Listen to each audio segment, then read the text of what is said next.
What's up, y'all? I'm Nate G219, and this is to help it back and better. Y'all know what it is.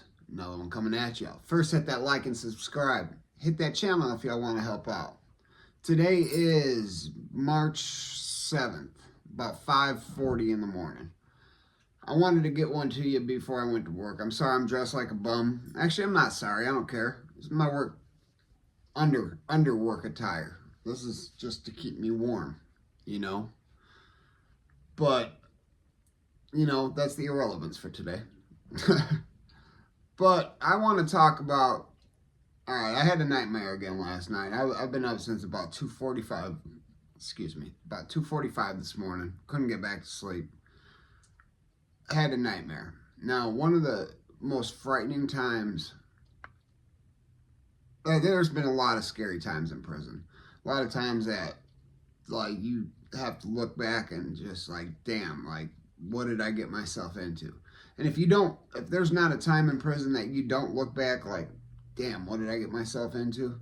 You're not learning a damn thing. Because if you're okay and accepting of everything going on around you, there's something freaking wrong with you.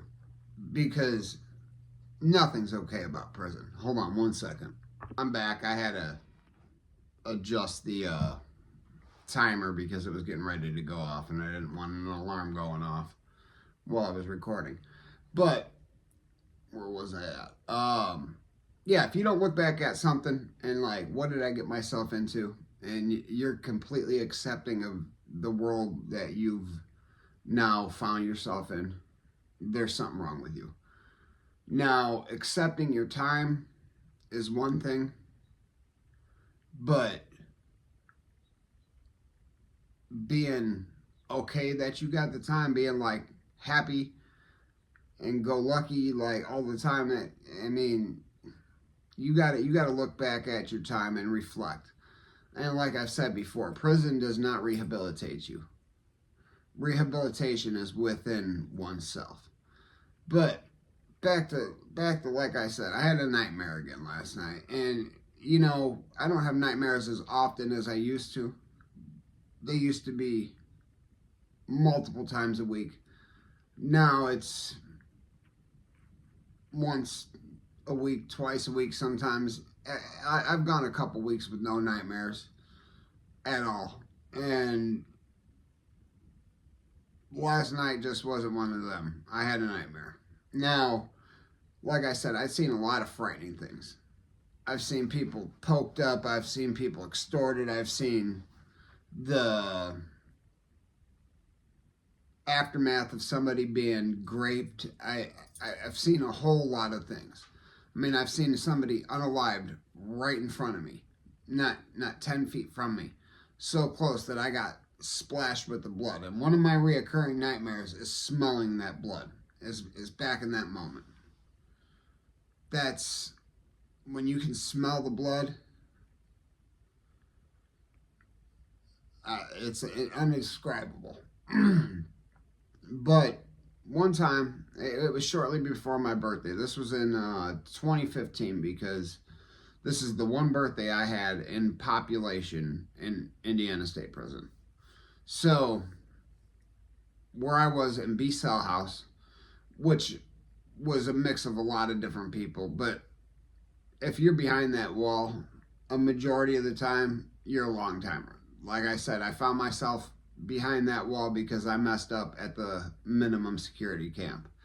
I ended up getting caught up with a cell phone, actually had nothing to do with me, but put me in the hole for a year, and that and a Tucci stick, but still, I went to the hole for a year, ended up in the maximum security penitentiary, where I found myself surrounded by the most heinous of heinous people, the worst of the worst. I mean, people that have raped women, mutilated women, men, people that have dismembered bodies and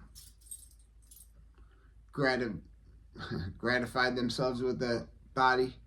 I mean, just the most disturbing people you could ever imagine meeting, all in one place,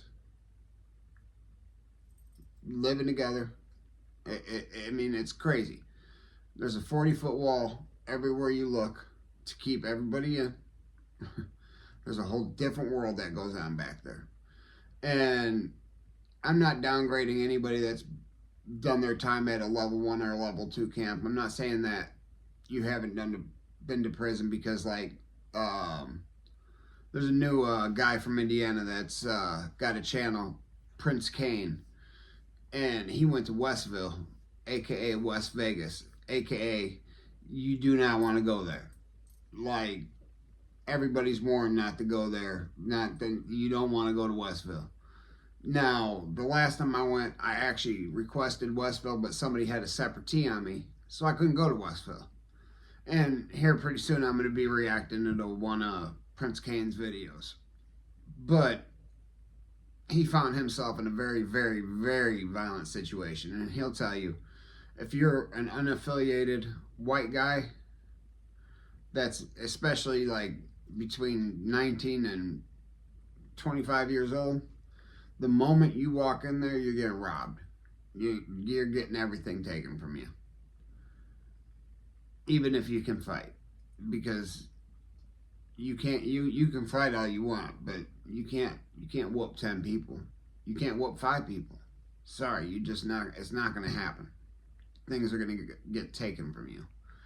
And just hope it's property and not your own personal pockets and stuff like that. I'm just saying, you don't want to get to where you don't want to go to Westville. You don't want to go to prison, period. But all right, so it's approaching my birthday, and somebody he asked me, everybody's having a good time at this point in time. They're drinking alcohol, everybody's smoking Tucci sticks. Like, it was all open right now at this point in time. Shit was flooded. I'm talking about, there was Tucci everywhere. There was always wine, but there was clear too. People made booze. People made vodka, just like they do in a distillery. I mean, not just like they do in a distillery. It does not taste anything like that. It's honestly disgusting. But a damn 20-ounce pop bottle, I think, was $25 green dot card back then. And if you don't know what a green dot card is, don't worry about it. It's just some way to easily move currency throughout the prison. That's not used so much anymore because of Cash App. But I mean, it was a good day. A lot of people were partying and stuff like that. But I'm in my cell, and this man who is serving, he has to serve 125 years. Hey, White. My last name's White. People don't just call me White because I'm a white boy. I mean, hey, White, he's like, damn, your birthday's coming up, huh? Like, yep. He's like, too bad you're not going to live long enough to see it. And spun off. What did you just say? First of all, I'm in my cell.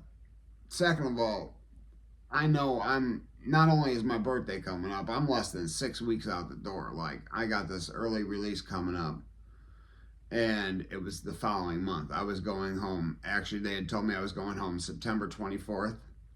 Ended up going home the 28th of September. I know those 4 days might seem minute, but there's a lot I lost in those 4 days that I could never regain. But it was my mother's last birthday, and there was also a funeral I had missed just because of miscommunication from the Porter County Transport Office and stuff like that. But yeah, you're not going to live, too bad you're not going to live long enough to see it. Imagine hearing that. You're in prison for selling a $20 bag of dope, and this dude with 2 or 3 bodies, you know of at least 2. I think there might have been a third, because I think he killed somebody while he was inside, because I think he was given another 20 years or something while he was there. Tells you, too bad you're not going to live long enough to see it. Man, the second he spun off, I talked to my boy Mike Wall. Mike Wall. Everybody call him Paul Wall. But Mike Wall, shout out to you. You ever see this, you know, you're my homeboy. Wish you'd respond to me, but hey, it is what it is. We're also having difficulties with the correspondence between myself and a lot of the guys that I talk to because they're switching over to this new system and everything's messed up. I can't load credits onto the new system. It's stupid. But a lot of very, very frightening times in prison. But some of the more frightening things are the small things. Being told that I'm not going to make it long enough to see my birthday not only put me on point, but I had every shower I took, I had security after that. Like for the next 6 weeks, I had security. And you know what? I honestly don't know whatever happened to that dude. Or what his issue was, because the following day he was pure sober, talked to me like nothing had happened. I don't know if he didn't remember saying it, but I remembered him saying it. And believe me, I was on point. I was not going to let this man get close. I wasn't letting this man in my cell. First of all, I'd never let him in the cell prior to that. We just talked a little bit. He was just a guy, just somebody that you would communicate with because you communicate with people because that's all you got to do. I mean, there ain't shit else to do. And when you're in a prison like that, a majority of the people are there for some very serious crimes. Many of them have taken lives, multiple lives, done things to women, children. Many times you won't know. Excuse me. But you're going to end up talking to a lot of people. And you're going to meet a lot of good people, but you're going to meet a lot of bad people. And a lot of those bad people, though, will be good to you on your books. They're going to be like, hey, you're going to look at them like they're good people.